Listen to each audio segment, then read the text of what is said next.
ലൈംഗികാരോപണ കേസിൽ രാഹുൽ മാങ്കൂട്ടത്തിൽ നിന്ന് നിർണായകം. മുൻകൂർ ജാമ്യാപേക്ഷയിൽ കോടതി വിധി പറയും. പുതിയ തെളിവുകൾ സമർപ്പിക്കാൻ പ്രോസിക്യൂഷൻ. രാഹുലിനായി വ്യാപക തെരച്ചിൽ. പരാതിക്കാരി അധിക്ഷേപിച്ച കേസിൽ രാഹുൽ ഈശ്വറിന്റെ കസ്റ്റഡി കാലാവധി ഇന്ന് അവസാനിക്കും.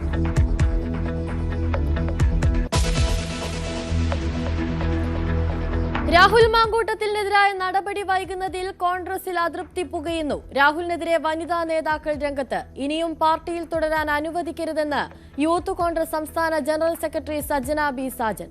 ഇനിയും വെച്ചുകൊണ്ടിരുന്നാൽ പാർട്ടിക്ക് എത്രത്തോളം ദോഷകരമായി അത് ബാധിക്കുമെന്നുള്ളതും ഇനിയും തുടർന്നു പോയാൽ പാർട്ടിയുടെ സ്ത്രീപക്ഷ നിലപാടുകൾക്ക് എത്രത്തോളം വിള്ളലേൽക്കുമെന്ന് ജനങ്ങൾ മനസ്സിലാക്കുമെന്നുള്ളതൊക്കെ എത്രയും വേഗം നേതാക്കൾ മനസ്സിലാക്കും എന്ന് തന്നെയാണ് എൻ്റെ ഒരു പ്രതീക്ഷ.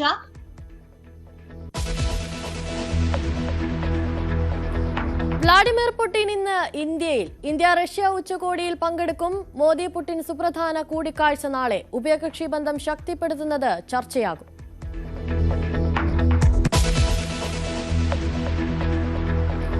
ശബരിമലയിലെ സ്വർണ്ണക്കൊള്ളയിൽ പത്മകുമാറിന്റെ റിമാൻഡ് കാലാവധി ഇന്ന് അവസാനിക്കും. കൊല്ലം വിജിലൻസ് കോടതിയിൽ ഹാജരാകും. പമ്പ ചാലക്കയത്തിന് സമീപം തീർത്ഥാടകരുടെ വാഹനത്തിന് തീപിടിച്ചു. ആളപായമില്ല. സന്നിധാനത്ത് ഭക്തജന തിരക്ക്.